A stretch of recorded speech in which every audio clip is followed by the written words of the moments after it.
here this evening. Anybody hear that Superman music? Dun, dun, No, dun, no. dun, dun. There you go. Here we go.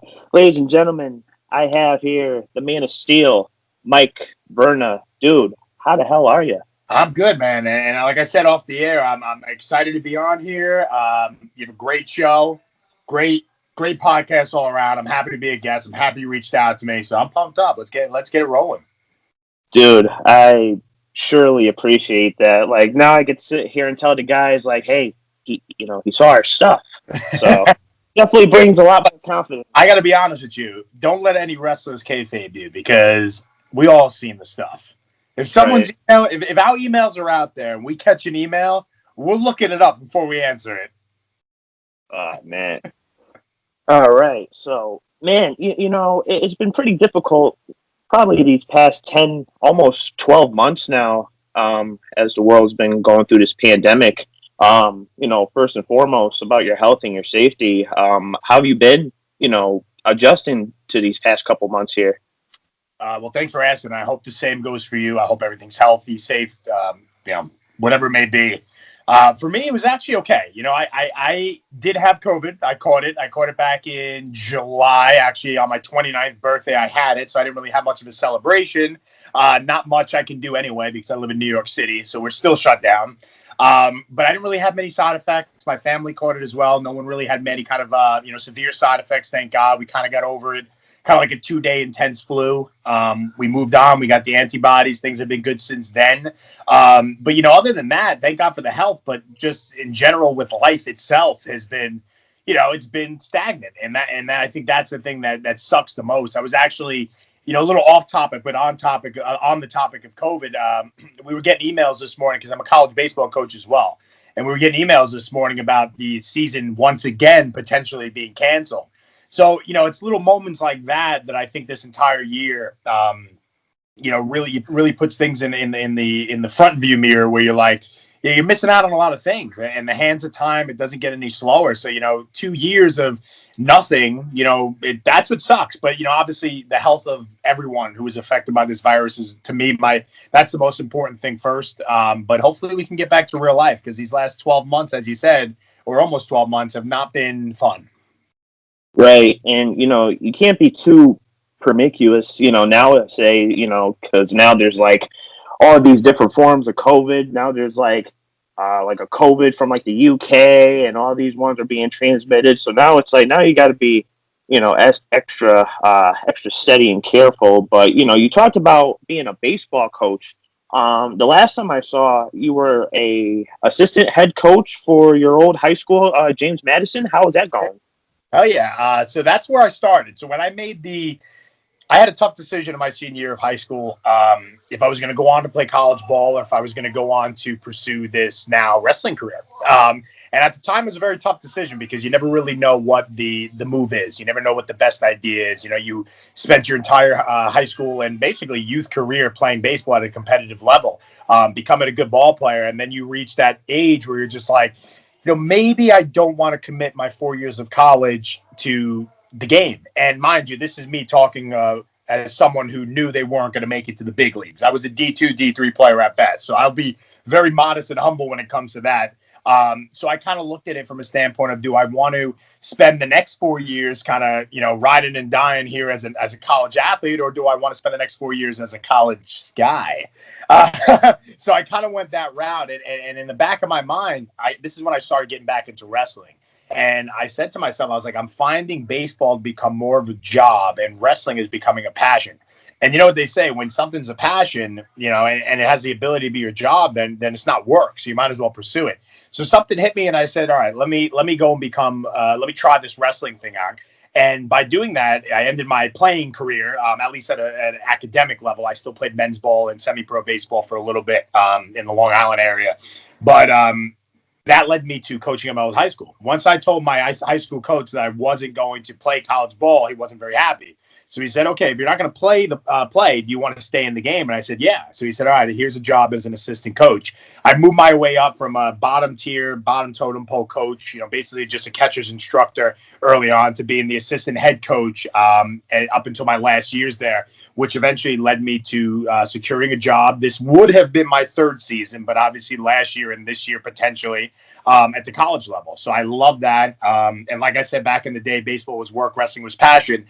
Wrestling is still passion, but now wrestling's work, and baseball is my passion. So I love that everything kind of comes full circle. I'm able to stay around the game that I love, and I'm able to kind of live out the dream as being a pro wrestler.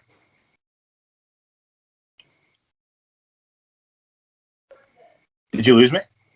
Yep, I see it now. Sorry. Not sure what happened there, but anyway, you talked about your baseball career and everything. Was there any like ambition or any direction that led you to like a business standpoint where it's like, hey, let me see if I can at least make it to the MLB or at least the minor leagues, and that way, if it doesn't work out, I could just shift right back into wrestling? That when you're at such a young age, and I'm talking about high school and whatnot, it's not. You can always be a dreamer. You can always be a dreamer. But I was fortunate enough to know that I didn't think that I would ever make it to the major leagues. I knew I was a good baseball player, but I knew, especially now at the coaching level, you have to be absolutely elite, no pun intended, to be a major league baseball player. And I kind of found that realization towards my high school year. I was hitting well. I was playing against New York City is a competitive division when it comes to public school. I mean, we get a lot of like Manny Ramirez came out of our school. I mean, the list goes on. We have a lot of people. Jason Marquis was a pitcher for the multiple teams, but I think the Braves, he played in his last thing. So we have a lot of studs that come out of the PSAL. And I just knew, I was like, this maybe isn't the route I'm going to go. So I never really looked at it from a standpoint of, let me pursue baseball as long as I can and then look at wrestling as a fallback. I looked at it more as, let me get into wrestling now while I'm still young so I can make this 100%. That was my mindset going in. And like I said, when I was blessed with the opportunity to coach at such a young age, I said, all right, I'm going to be involved in the game. So what's the point of playing if I could still be around the game, enter a new chapter of the game, and really pursue this wrestling dream? Right. And, after, especially coming from like a city, Bronx, New York, which is, highly affiliated with baseball. So, it's kind of crazy when, baseball doesn't work out. You just transition into a more athletic, more risk-taking sport. Yeah. But, you were born in Brooklyn. So what was it like being a part of a territory where everybody just talks about the WWF, especially with WWF, WWE being a part of, the Northeast territory? For sure. Well, that's funny that you say that too, because growing up, I only liked the WWF. That was it. I was a hardcore WWF fan, especially in the Attitude Era. I was born in 1991, so I grew up in the best era of wrestling. I really didn't even like WCW. I viewed them as the enemy.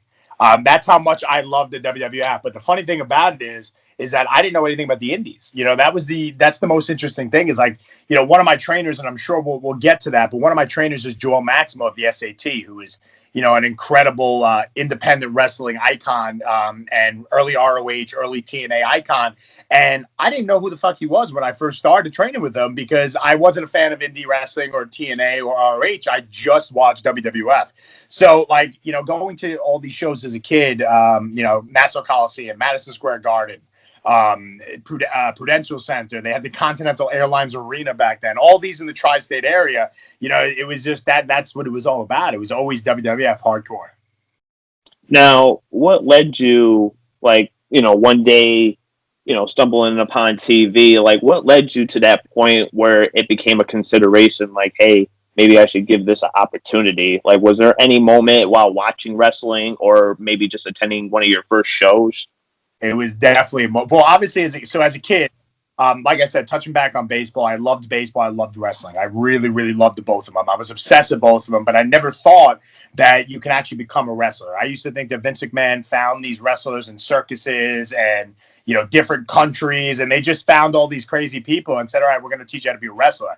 I never knew that you can actually attend the academy or a training school and actually learn to become a wrestler. So I started at T-ball when I was 3 years old, and I didn't start taking bumps when I was 3 years old. I started hitting balls. So as a kid, I always had that moment of like, yeah, I want to be a wrestler, but I didn't think it was ever possible. But actually what got me to want to actually do it, I'll give you the honest thing. It was drunk, very, very drunk at my after prom in Seaside Heights, New Jersey. A couple of my buddies, we were having a great time. Like I said, we were definitely not in the right state of mind. And we were just talking about wrestling and how good it was back in the day. And it excited me. You know what I'm saying? I got that excitement again where I felt like I was a kid. I was like, and at this particular time, not to go too off topic, but I feel like every single fan starts at a young age, and then in the beginning of high school, they stop. And then towards the end of high school, early college, they kind of start liking it again. This was my generation, at least. They kind of start liking it again, but it's kind of like under the wraps. It's like a little low-key taboo thing. Like, we like wrestling, but we're not going to talk about it. Now it's so pop culture-y cool that you could just talk about it no matter what. I mean, I see Hulk Hogan shirts in bars and, Shawn Michaels zip-ups, nightclubs and stuff like that. It's a cool thing to do. So back to the original point was, I was just sitting there and I was just kind of getting back into it a little bit. I was watching stuff and I was watching old YouTube nostalgia clips, and I was like, this is still I'm still really liking this, but I'm so disconnected from the stars of today. I didn't know, Bradshaw from the APA was now JBL. Like, I was kind of relearning all these things, but the product was good again. I was really enjoying it. And then, like I said, drunk out of our faces, doing some wrestling moves through couches and futons and Seaside Heights. It led me to turn around and say that was my final decision where I decided, I said, I'm not going to play baseball.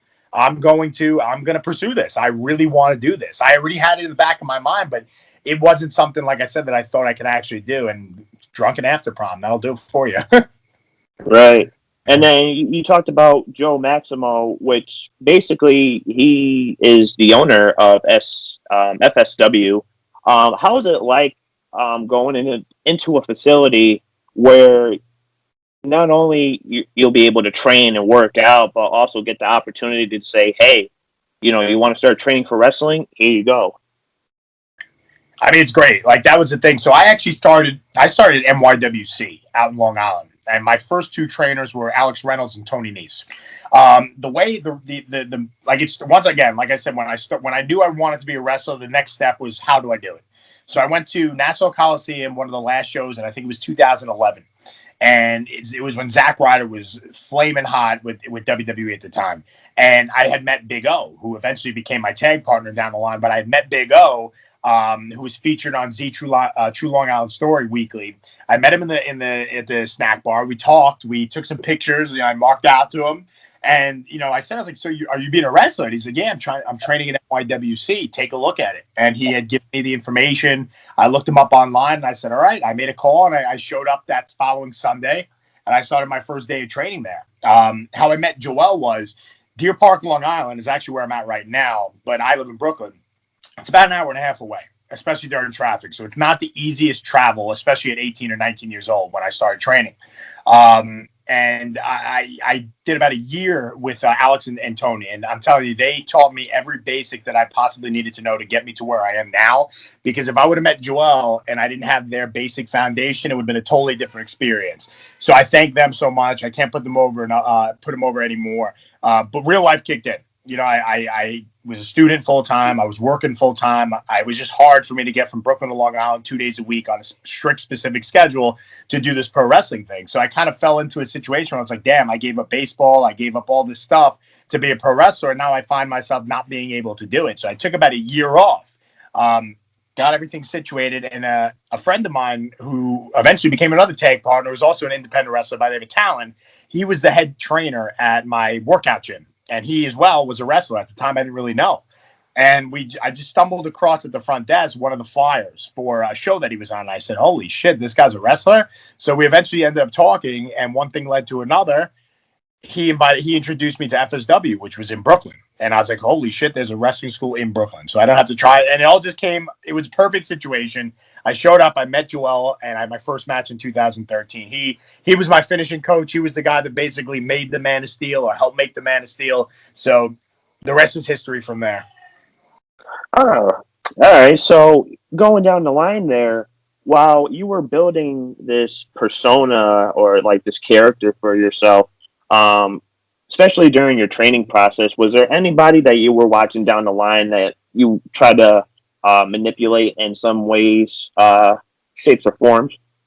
For sure. So the Man of Steel character is obviously, it's Superman.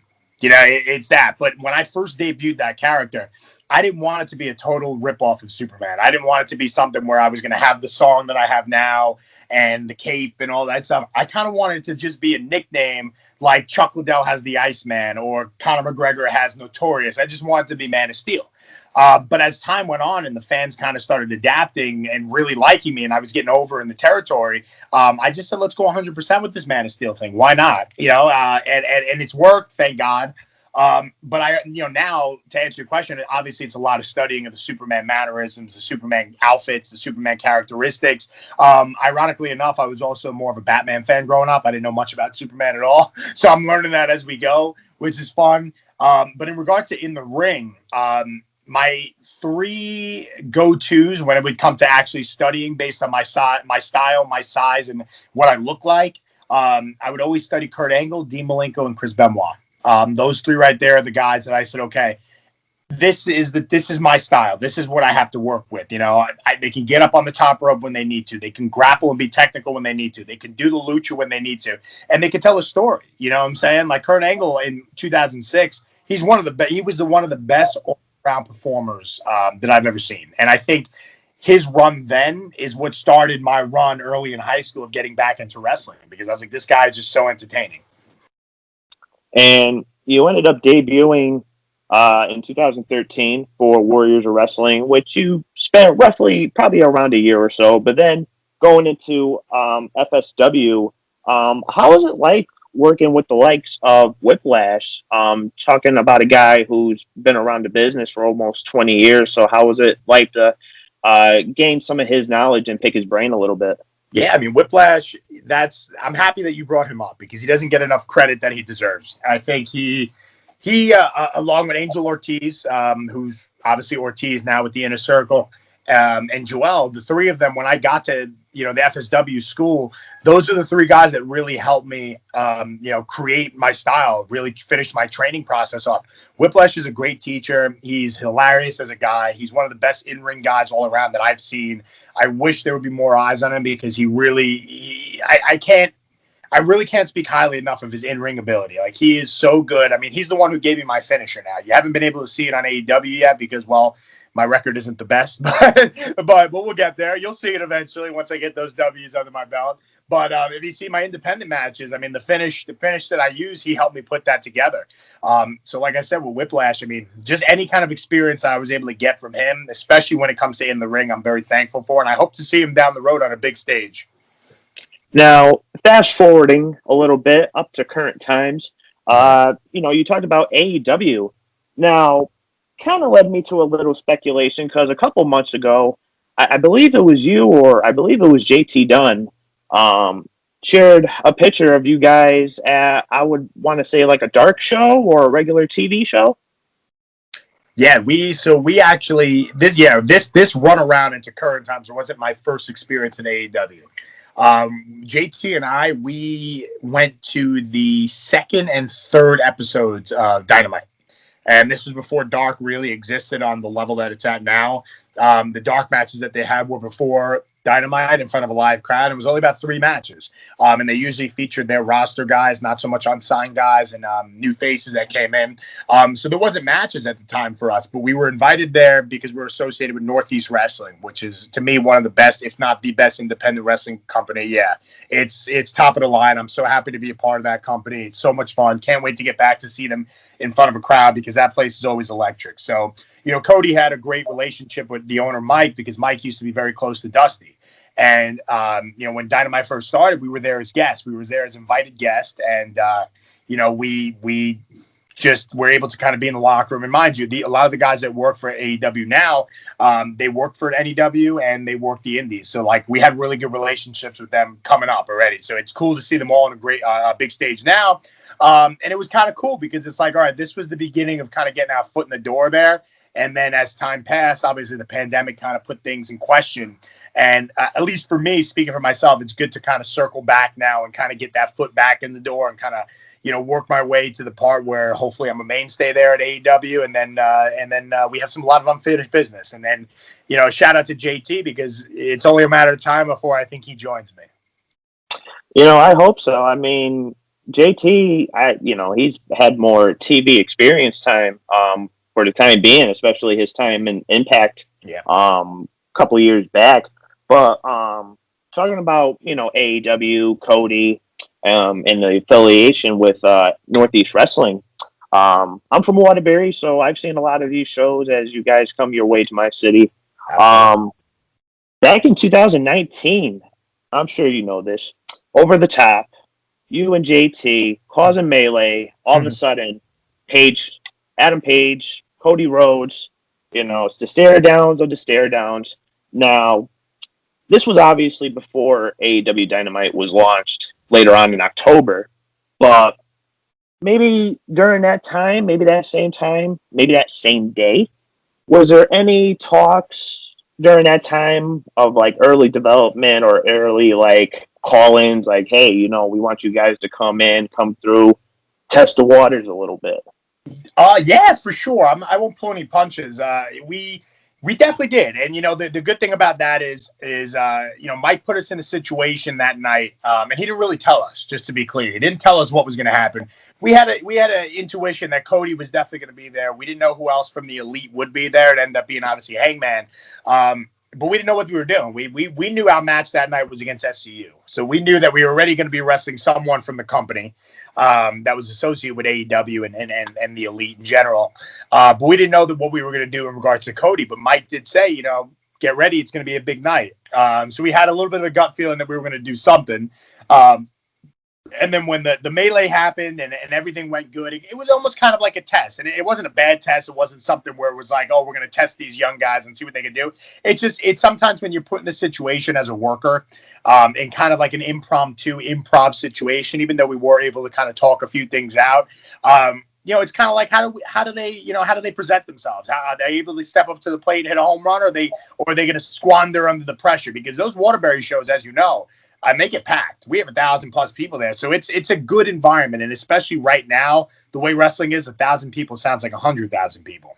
So, I mean, those moments were great. So when we finished the whole segment and everything went good, and Hangman and Cody were happy, we did have a couple of words with Cody, and like you said, it was early development at that time, and nothing was really clear and concrete because Dynamite didn't start it until.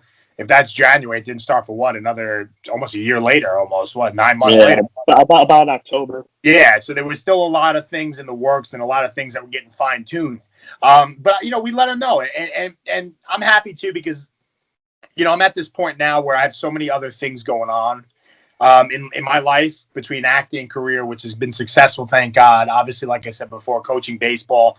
AEW gives you the freedom to do all those things. AEW gives you the opportunity to be a full-time professional wrestler and have a life outside the ring where some other companies don't.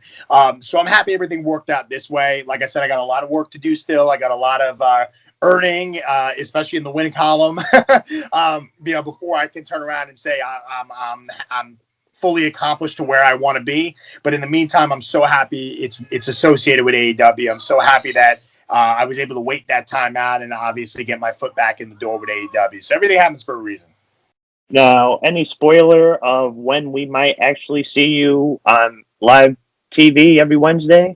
I tell you the truth, I'm not kayfabing you. I don't know yet. I would say keep in mind that we're getting another hour of TV in the future, very near future. And I think that will open a lot more doors for guys like myself and some of the other talent some of the other uncontracted talent. Let's put it that way. And you know what? You talked about AEW, going back to the AEW subject. A lot of these guys from AEW, you previously faced in 5 Borough Wrestling. Yeah. Just talking to the likes of like Alex Reynolds and John Silver, the Beaver Boys. What was it like? You know, as I'm looking at your credentials and everything, you seem to be a guy, first of everything, because you and Big O ended up becoming the first ever FBW Tag Team Champions. Yep. Yeah, that like I mentioned before, that to me is the best thing about AEW and being associated with them in regards to any other company is I know everybody in that locker room on such a personal level. Like I came up with someone, like I mentioned before, Alex Reynolds is my trainer. So these people, the Johnny Silver helped me early out in NYWC. Scorpio Sky, Christopher Daniels, Kazarian, people I work. Jack Swagger is one of my best friends. Brian Cage, one of my best friends. You know what I'm saying? These people, Bear Country, they're my boys, like my go-to boys. So like that's the best thing about AEW is that all these matches that can potentially happen one day down the line, they already happened on the indies. MJF, I mean, I was part of his first independent outside show. You know, that's someone we traveled so many times to Max. Like we have so many good memories. I don't want to talk too highly about him because he's a piece of shit, and I want to make sure he stays true to his what he is. Let's put it that way. But he's to me he's a great friend. So I have so many memories with these guys and so many experience with these guys from a working standpoint, also personal standpoint, that it's just awesome. You know, it's just such an awesome environment. And then, talking about first things again, you would go on in 2015 to Dynasty, and you won a tournament, defeating Mike Orlando, becoming the first ever Dynasty champion. Yeah, Now, how is that like having the earnings of making your way up and winning the Dynasty title compared to the Fatal 4-Way match during FBW between Eddie Kingston and Brian Myers winning their heavyweight title? It's obviously every company is different. Every company you have a different relationship, a different attachment to. For me, the Dynasty holds a special part in my heart because that was my first outside company of FSW. So FSW Warriors of Wrestling were the two home-based companies that I worked early in my career, but the Dynasty was the first travel company that I worked for on a consistent basis, and the first company and the first promoter and Chris Envy to actually put their stock in me and say, hey, this kid can go. This kid can be my champion. So, doing that early in my career, I think I won that belt in 2014, maybe. But at the time, I was so, young and inexperienced. I've only wrestled for a year. So going into that night, knowing that it was a multi-match tournament and I was going to be wrestling, I think 3 times that night and having 3 different matches, that's something that experienced veterans do. Now I can do that in my sleep. But back then I was, panicking. I was like, oh my God, what do I do? I got to change my gear. I only got 5 minutes to call a match. I got to do this. My knee hurts. This hurts. So it was definitely tough. But once it was all said and done, it's an unforgettable experience because it's like, it's the vindication where you say, okay, like now I'm a wrestler. Now I feel like a wrestler because I may have won a title for FSW, but that's my home company. It's in my backyard. You know what I'm saying? It's right in Brooklyn. But to travel, 4 hours to upstate New York, win a belt for a company that you never worked for, and for those people to turn around and say, you're their guy, that means you're that company's guy. It's definitely a big accomplishment. Now, in regards to FBW, what was different about that is that FBW, when FSW shut down, that became my home company. I was very hands-on helping out with everything that happened backstage. I helped with writing the show. I helped with booking talent. The owner there, Troy, he was one of my personal friends growing up. So to help him out live his dream while he helped me out live my dream, it was the best of both worlds. So, yeah, I did win the tag team titles first. I was never in the main event picture there because they had so many crazy good talent. We had the Bucks constantly. We had, Tony Nese. We had all these people, Trent. All these people were there on a regular basis. The Wolves. I mean, Kenny Omega.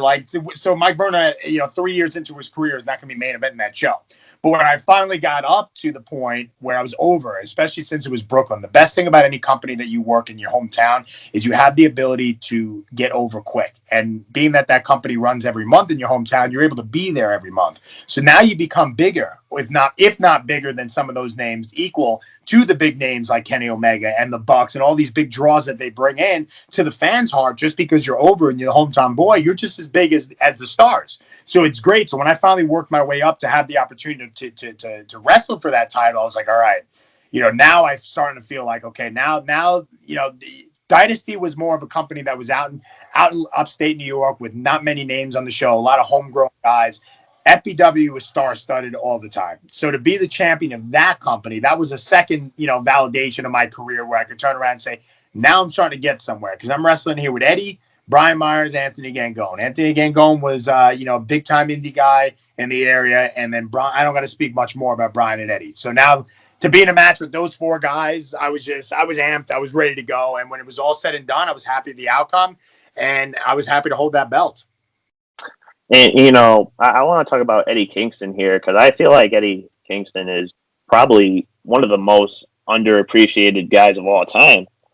But, how is it like for him to finally land a spot where about a year ago, he was sitting there making YouTube videos saying, I want to retire. I can't do this no more. I'm starting to give up. But obviously he wouldn't put that foot down because he's not responsible of being a man of such action. Long overdue is the easiest way for me to put that. Long overdue. I met Eddie early in my career, didn't get a chance to form a relationship with him up until about that match when I wrestled him. And that must have been 2016. I don't remember off the top of my head, but it's been, I've gotten to know Eddie, for a decent amount of time now. And his passion for the business, you see a promo of his, you see a match of his, and you say, this guy gets it. This guy's believable. This guy loves this business. But until you know him and until you're around him and you see that he literally lives, sleeps, and breathes pro wrestling, his passion is it's unbeatable. It's not, no one can match it at a certain point, especially the fact that those words that he speaks about his hardships and not being able to make it. And some people thinking he's, this out of shape laughing stock or, he's not that good or this, all the doubters he proved wrong. He proved all of them wrong. And he's showing the doubters how good he really has been the entire time. It's just, you got to get to know him and you got to see him. And not to put AEW over again or including Eddie, it just shows that sometimes it takes a company that's willing to take a chance on the unorthodox guys to show how good they are, to show that they're stars. You turn around, you look at AEW, Marco Stunt, Jungle Boy, guys that people turn around when they watch wrestling, they say, oh, they're not wrestlers. Oh, they're wrestlers, man. Just turn on the TV and watch them wrestle. They can go. Wait until you see this match tomorrow night between Jungle Boy and Dax. Tremendous. Absolutely tremendous. Anyone that wants to doubt, guys like Eddie, guys like Marco and Jungle, Sonny Kiss, Joey Janela, like, come on. This is what AEW is. AEW is about diversity and opening the door for wrestlers that, like, even myself, like, people look at me, yeah, he's jacked, but he's only 5'10". You know what I'm saying? WWE had they told me, like, okay, yeah, we like that you're big, but we want to see you shredded. It's like nothing. There's no perfect world. You know what I'm saying? There's no perfect world. AEW, it's not about that. It's about how good you can be, and they set you up for success, and that's what I love. And I love seeing guys like that being able to succeed. Eddie, the whole list goes on. Now, going back to WWE, you did end up having a match on NXT against Jackson Riker. How did that come to be? Knowing that, considering the fact that NXT is mainly in the Florida territory, were you doing some wrestling down there around the time when they said, hey, let's call you in? Or did you go through this process of, hey, let's get you through the Performance Center, see if we like you until it comes to terms of signing you or not? For sure. So that whole process kind of starts for me all the way back in 2014. To answer your first part of your question, I was wrestling out there for companies like CCW, Blueprint. There's a few more, but honestly, off the top of my head, I'm not going to be able to list them off. There's been a lot, but I have wrestled in Florida a bunch of times. But my story with WWE starts back in 2014, about 9 months after I debuted, doing some extra work back at the Barclays Center, which at the time, this was before the Performance Center was up and running. They used to have basically the local guys in the towns come in, guys that they were interested in, and they would have basically mini matches and mini promos with like William Regal and other guys that were, scouting talent. And again, that was before the Performance Center happened, and that was before they were having their like extravagant tryout situations. So I met the people at WWE back in 2014, and I basically been in contact with them, and I was on their extra circuit loops every time they were in the area, pretty much for a couple of years. And then 2017, I actually got invited to have a tryout at WWE at the Performance Center. And that's based on your work. That's based on your indie wrestling resume, who trained you, what seminars you did, all this stuff, your references, the reputation. It all comes to full circle. Now, I had my first tryout 4 years after I debuted, so still relatively inexperienced, but I did have a little bit of mileage underneath my belt where I can turn around and be prepared when I went there. And that's exactly what it was. Is I was prepared. I was very over prepared. I went to a tryout that was for heavyweight wrestlers. So it was for guys that were like 6'4" and above, or guys that were muscular and over 220. At the time I was 230, but remember, I am only 5'10". With my boots on, I touched 6, but I'm certainly not the Big Show. So I went there and I had a great tryout, and the feedback that I was getting there was like, I gotta start looking at apartments because I'm moving to Orlando. That's how good it went. Eventually time passed. You finally get the call from the powers that be, and they told me, we're interested in you. We definitely want to have you back, but we want to see you more in the 205 range. And at that point I was like, damn, like, I was so prepared for that tryout. Things went so good. I was really expecting to get a job. And then when they said, yeah, we're not going to sign you yet until we kind of find what we want from you. It was kind of a letdown, but it was also something to look forward to. It's something to say, okay, that's something I can do. But I didn't feel like I wanted to get a 205. Like I said, I was 235. I don't know if it was laziness or comfortability or just the fear of getting smaller. I don't know what it was, but I just didn't want to necessarily drop that. And I was kind of like, oh, I don't want to say offended because it wasn't offensive. It was a great call and it was optimistic, but I was kind of, like I said, let down that, all the work that I put in and all the, optimistic views that I was getting from them. And actually, it took the wind from my sails. So I took a little bit of a break from hitting up WWE. And then about a year later, they called me back, and this was before I didn't lose any weight yet, but they called me back and they said, we want to bring you down for a match at the Performance Center. So I said, yeah, hell yeah. So of course I'm going to take that up. So I had the match with Jackson Riker.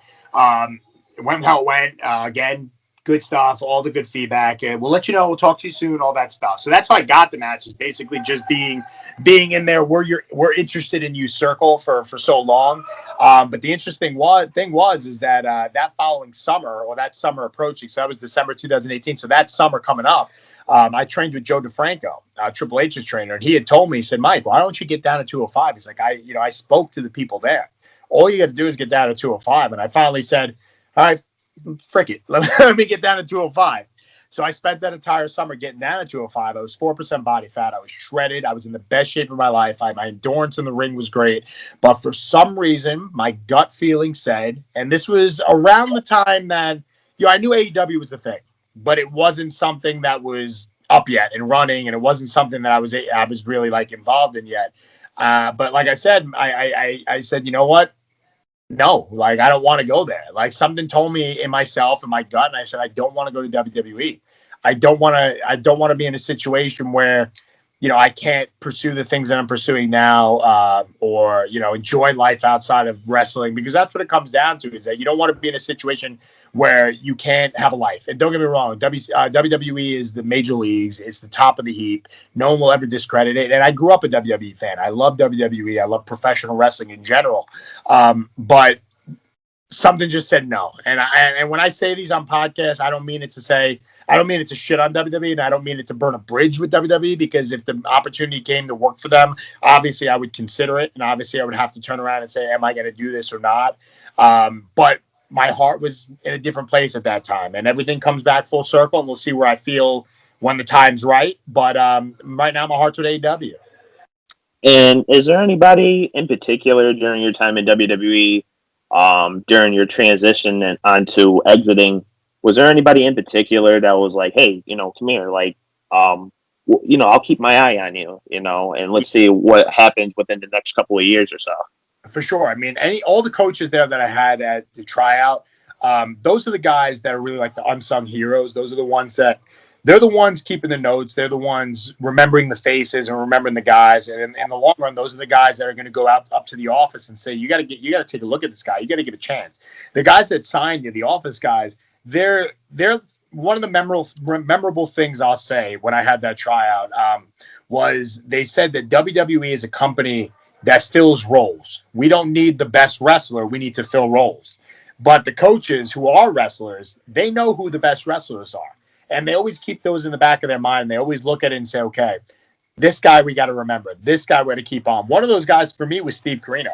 We clicked on baseball. He's a Phillies fan. I'm a Met fan. So we're messing with each other off the bat. And we still mess with each other to this day about that. But he was someone who really, he kept his eye and he said, like, this kid's good. This kid's good. And Joe Briscoe, same way. Johnny Saint was there. All these guys, I like I said, not to be in an optimistic situation, but they held me in one of their highest regards for that tryout.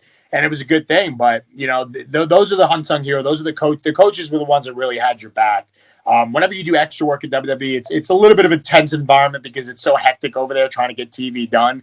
So it's hard to kind of get into a real personal connection with the people that work there unless you know them on a personal level. But the coaches at a tryout, those are the ones that really take you under their wing for the time being. And going back to like WWE type guys, going back to your time in FBW, you actually had the opportunity to be an honorary, what the fuck's the word? Honorary member of FBI. Yes.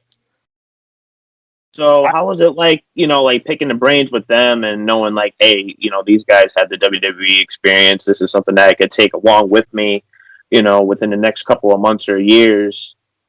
Well, to put it simple to you, I still get text messages from Mama Luke about my matches on a regular basis. So just to put that into perspective, he's one of the guys that is a forever wrestling guy. And he may not be able to physically be in the ring, but his mind for wrestling is so unmatched. And I'm so thankful to have him as a friend because, he gets it. He gets it. He's the type of guy that will look at a little thing in my match and say, that looked like shit. And it wasn't because it looked bad, but it doesn't make sense. And you wouldn't realize it while calling a match because you're so focused on the big moments that you forget the little things. But he's that smart where you could turn around and say, yeah, that little thing that you did when you passed them by doesn't make sense. And you don't realize it because you're just calling it as a transition. It's such a minor, minuscule thing in a match sometimes, but he'll be the one that say, no, this made you look this way. So, from that first day I met him back when I teamed with him for, I think that was FBW's first show. Up until now, the relationship we have, like, it's so good to have a mentor that has all the mileage in wrestling and all the mind, and such a great mind for wrestling to always be able to just reach out in a single text and say, yo, Mama Luke, what do you think about this match or whatnot? So that knowledge tree is great. And I'm even blessed now too, because I have guys like Swagger, Hager, and Billy Gunn, who, he aged in a lot of my dark matches with AEW, and I was able to feud with him for 2 weeks on dark. So I have guys there that are really, really giving in regards to their knowledge and their perspective on wrestling. And that's what it comes down to, is like to be a person who has a good reputation and build these connections, the learning never stops. And, talking about like the FBI, which, I mean, no offense, they were never part of like championship material caliber. How was it like to go up against Eddie Edwards during his time as TNA World Champion while you were still the Dynasty Champion? How was it like to pick the brains with somebody who's top tier and know, hey, whatever predicament I'm involved in, I'm going to find a way to resolve it. For sure. Eddie is another guy who I think is one of the most underrated guys, even though he's done so much and he's not really considered underrated. I think his value is underrated. He's so good. I remember when I wrestled him I wrestled him back in FBW once in an impromptu tag match because Davey got hurt. So it was me and Big O against Eddie and a wrestler by the name of Joe Attell. It was just kind of a random tag team that they had to do. So that was the first time I wrestled Eddie. And if I'm not mistaken, that was one of the first name wrestlers I wrestled. I know I teamed with the FBI. I know I teamed with Matt Striker, but I had never really wrestled a name. Maybe Val Venus once, but I mean, Eddie was like my real test. And he was so easy to call a match with. He was so giving. And he was so simple. You know what I'm saying? Sometimes you go up to these matches and you wrestle a name and you're like, this is going to be hard. I got to whip out all my good stuff. I got to do all these crazy things that I've never tried before, maybe kill myself just to impress them. And he's not like that. He took all my spots that I convoluted and wanted to make really hard. And he turned around and said, we're going to do it, but we're going to do it this way. And it was just such a helpful thing early in my career. When I wrestled him for the Dynasty and Impact title at the time, this is a TNA champion who was willing to defend his title on an independent show against a guy who is not on TV. And if you watch back that match on YouTube, I was TNA champion for a whole minute. So just to put it into perspective, that is how Eddie Edwards is.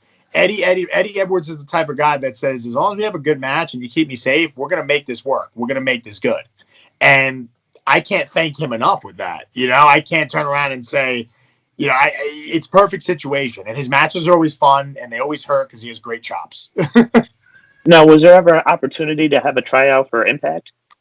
So Impact, believe it or not, I've been involved and in contact with every major company.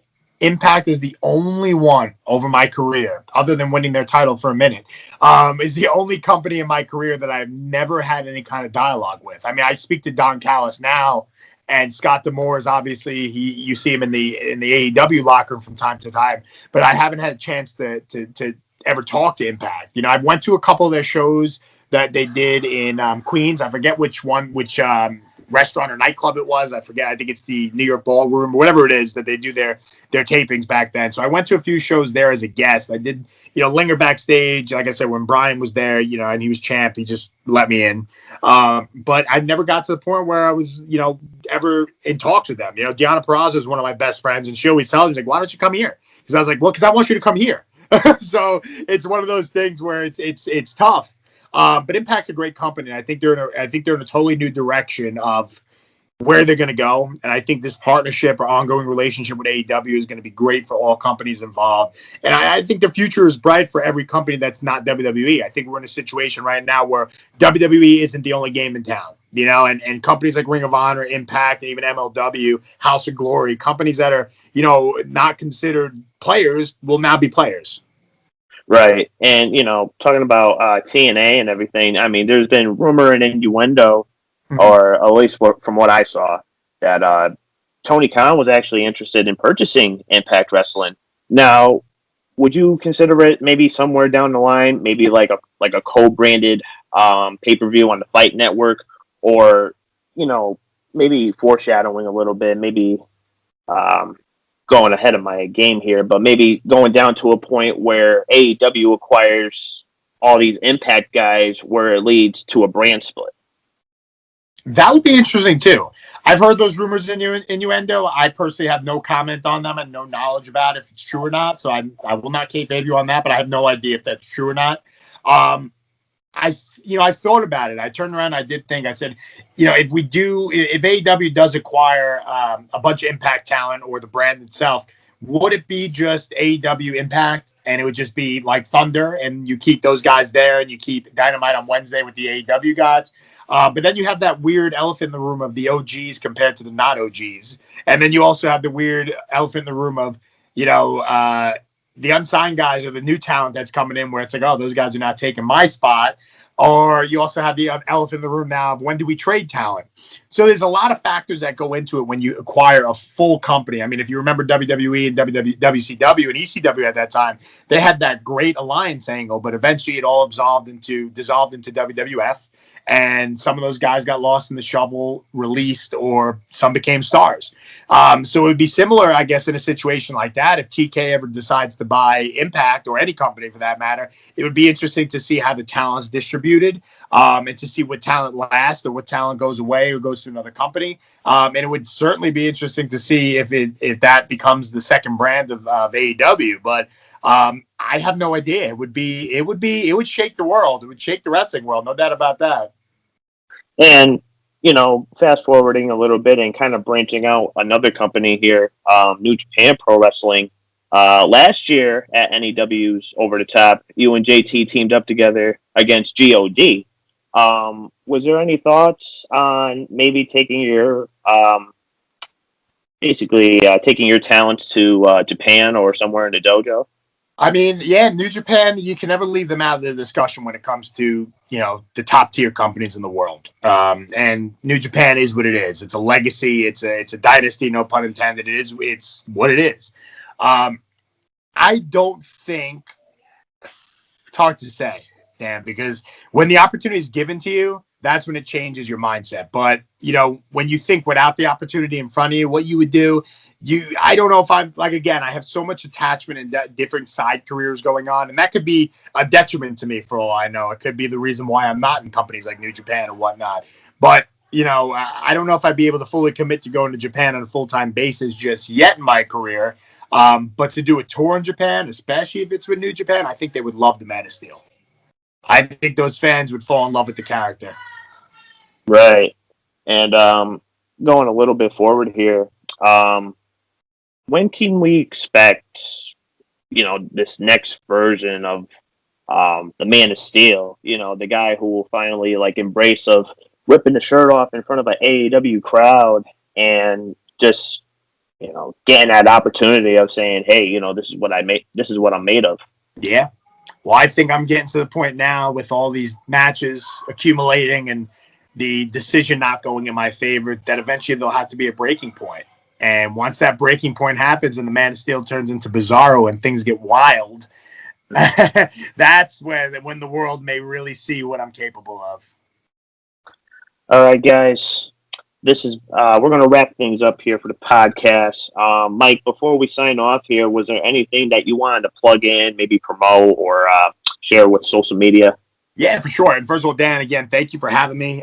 Great conversation. Anytime I have a good conversation with a podcast host, time flies by. I just looked at the screen and it says 52 minutes. It did not feel like that. So I appreciate that with you.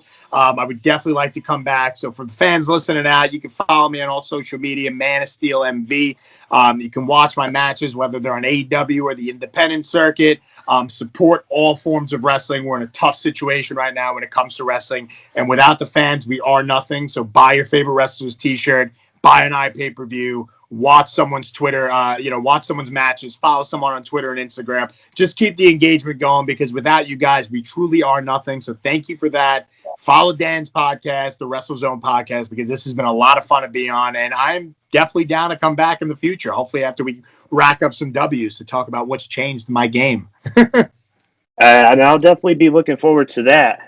But of course, guys, you can find the PWZ podcast on all major streaming platforms, including social media. Follow us on Twitter, follow us on Facebook, and also follow us on Twitter.